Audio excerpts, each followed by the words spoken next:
Assalamualaikum warahmatullahi wabarakatuh. Perkenalkan, nama saya Hapsidian Resmi Hadi. NIM saya 31221002. Saya dari kelas TI 228. Di sini saya akan menjelaskan tentang Android Studio dengan versi JSON with API Speedsheet. Ya, yang pertama, langkah pertama kita membuat Google Sheet seperti ini. Isinya itu ID, first name, last name, email, alamat, jumlah iuran, total iuran individu, total iuran bulanan, total iuran akhir, pengeluaran iuran, pemanfaatan iuran, dan avatar. Di sini saya menggunakan avatar dari Freepik ya. Kita coba lihat contohnya seperti ini. Ini gambar yang saya akan pakai nanti. Setelah ini langsung saja kita save ya teman-teman. Kita save. Apabila sudah kita save, kita cek di API ini, API Spreadsheet. Kita klik browse file.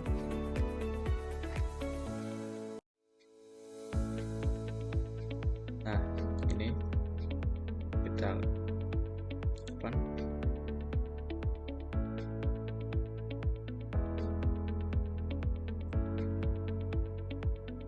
Nah, dan nantinya ada URL API-nya, udah otomatis. Setelah ini sudah ada, kita akan mengecek URL ini apakah benar isi datanya itu menggunakan Postman. Nah, kita cek di sini teman-teman.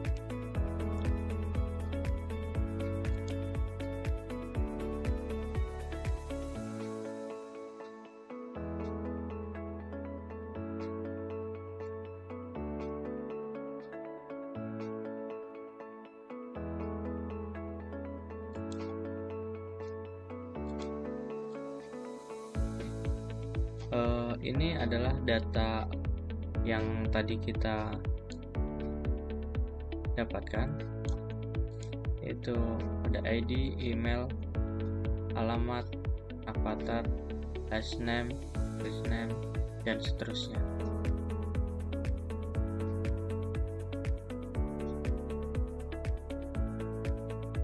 Setelah kita buka Android Studio-nya.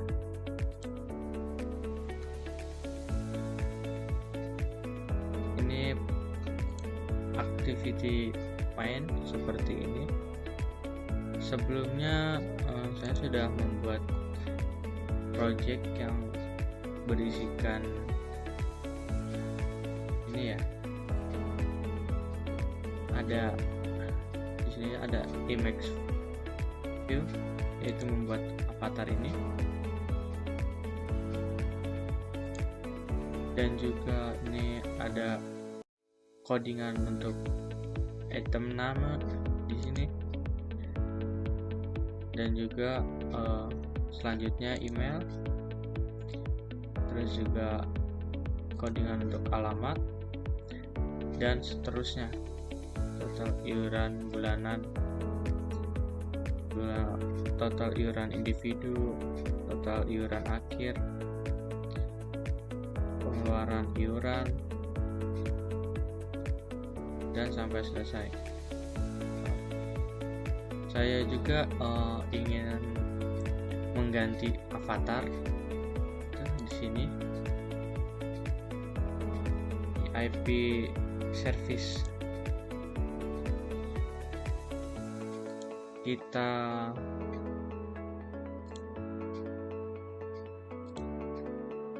copy yang di sini Face ID. Ini kita copy aja, teman. Nanti setelah di copy langsung aja yang di sini kita ganti, teman-teman.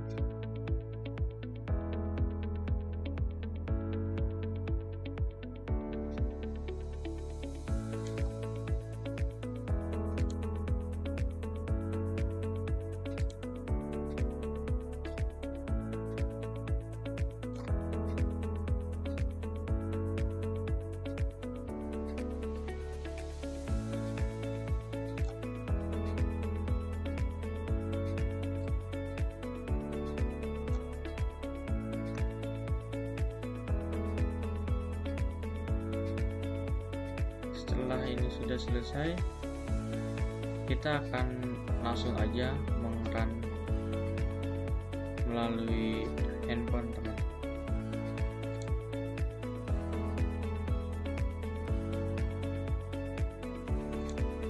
Karena kalau menggunakan emulator. Assalamualaikum warahmatullahi wabarakatuh. Perkenalkan, nama saya Wahyudi dengan NIM 3122100013. Saya akan menjelaskan tentang project dari Mas Habsi. Jadi yang pertama di sini ada manifestasi Android Manifest. Jadi Android Manifest adalah komponen yang berisi informasi tentang komponen aplikasi, termasuk aktivitas layanan, penerimaan siaran, dan penyediaan konten. Ini menyatakan aktivitas mana yang dapat diakses oleh pengguna, layanan apa yang berjalan di latar belakang, dan komponen lainnya yang merupakan bagian dari aplikasi. Jadi menentukan izin. Manifest memungkinkan Anda untuk mendefinisikan izin yang dibutuhkan oleh aplikasi Anda untuk mengakses sumber daya sistem atau melakukan operasi tertentu, seperti mengakses internet, menyimpan data ke penyimpanan eksternal, atau mengakses lokasi pengguna. Anda dapat menentukan konfigurasi umum untuk aplikasi Anda dalam manifest, seperti nama paket aplikasi, versi code, dan nama aplikasi yang akan ditampilkan kepada pengguna. Manifest digunakan untuk mendefinisikan intent filter untuk setiap komponen aplikasi yang memungkinkan aplikasi untuk menanggapi intent yang dikirim oleh sistem atau aplikasi lain. Misalnya, Anda dapat menentukan aktivitas yang harus diluncurkan saat pengguna memilih aplikasi dari menu perangkat. Anda dapat menggunakan manifest untuk menentukan konfigurasi perangkat yang didukung oleh aplikasi Anda seperti Orients. Selanjutnya,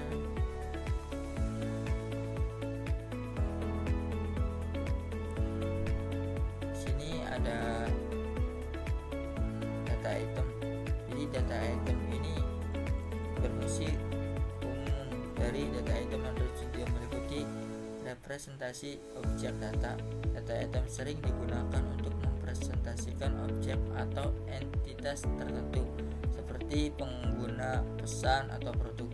Penyimpanan data. Data item dapat digunakan untuk menyimpan data pengelola data dalam aplikasi, baik secara lokal di perangkat atau melalui koneksi jaringan.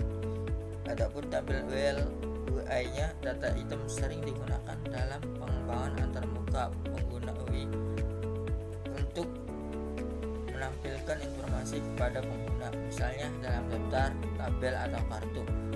Pengelolaan data item dapat digunakan dalam logika bisnis aplikasi untuk mengelola dan memanipulasi data, seperti filter, pengurutan, atau pemrosesan lainnya. Jika Anda memiliki pertanyaan yang lebih spesifik tentang penggunaan data item konteks tertentu, silakan beritahu. Selanjutnya ada response user. Adapun di dalam response user ini berfungsi untuk membuat kelas atau objek dengan nama response user. Kemungkinan besar itu adalah bagian dari logika aplikasi Anda untuk menangani respon dari pengguna atau sistem lainnya Ini bisa digunakan untuk menanggapi input pengguna, mengelola sesi pengguna, atau melakukan tindakan lain tergantung pada kebutuhan aplikasi Anda. Jika Anda memiliki pertanyaan lebih lanjut tentang responses, tolong berinteraksi. Selanjutnya kita ke main activity. Adapun main activity fungsi utamanya adalah mengenai siklus hidup aktivitas atau main activity mengelola siklus hidup aktivitas seperti on create, on start, on resume, on pause, on stop, dan on destroy. Ini memungkinkan Anda menanggapi peristiwa siklus hidup aplikasi seperti pembuatan, penutupan, dan penghentian aktivitas, menampilkan antarmuka pengguna. Main activities ini adalah tempat di mana Anda biasanya menentukan tata letak antarmuka pengguna atau UI dan menghubungkan dengan kode atau Java atau Kotlin. Anda dapat menetapkan tindakan ke elemen UI dan merespon input pengguna di sini.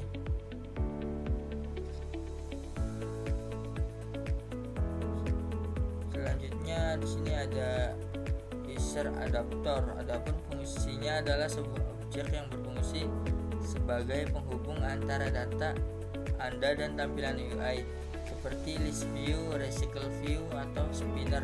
Fungsi utama dari user adapter ini adalah salah satunya menyediakan data.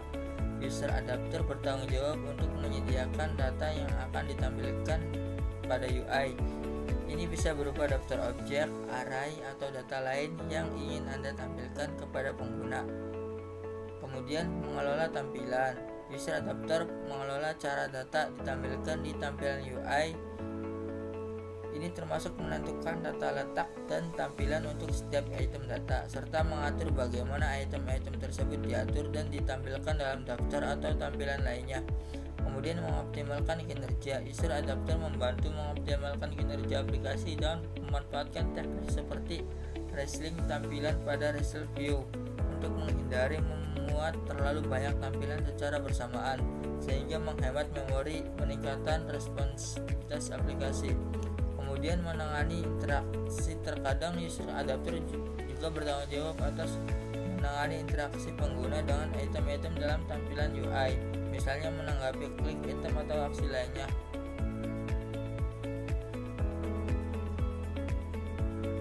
Kemudian kita ada build conflict, ada dua.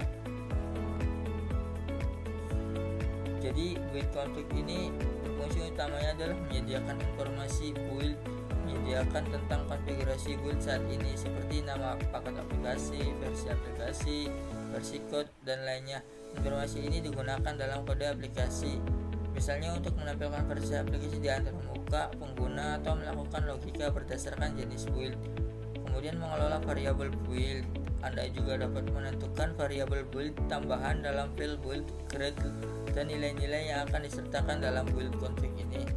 Ini mungkin Anda untuk menyesuaikan perilaku aplikasi berdasarkan konfigurasi build tertentu.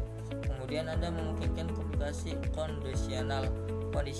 Anda dapat menggunakan nilai-nilai dalam build config untuk melakukan kompilasi kondisional dalam kode Anda. Misalnya Anda dapat menonaktifkan atau mengaktifkan fitur-fitur tertentu berdasarkan jenis build atau konfigurasi lainnya.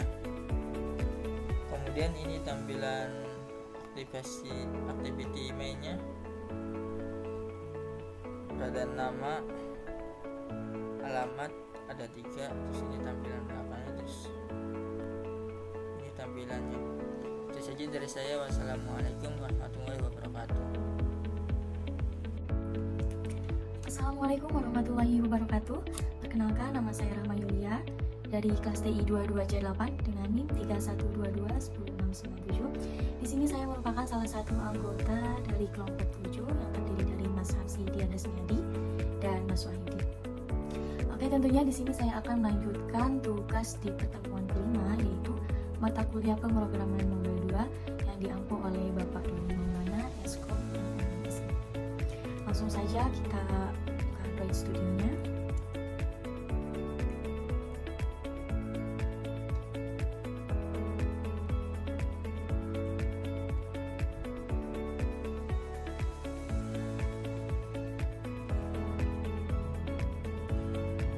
Di sini saya tugasnya adalah menambahkan PG package baru yaitu model dan juga network. Pertama-tama saya akan menambahkan package model terlebih dahulu.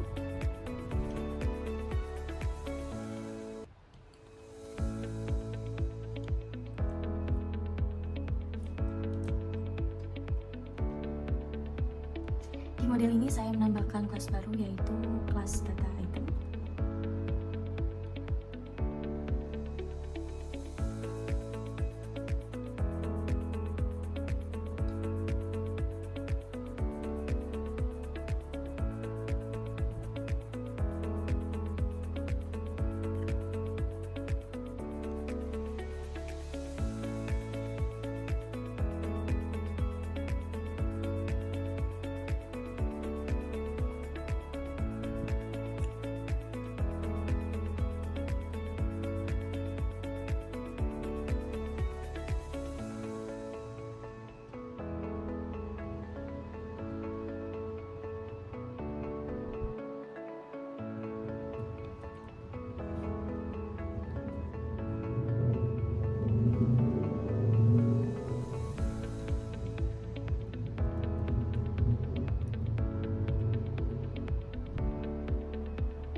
Ini adalah sintaks dari data item yang terdiri ID, email, first name, last name, angkatan, alamat, total iuran bulanan, total iuran individu, dan lain-lain.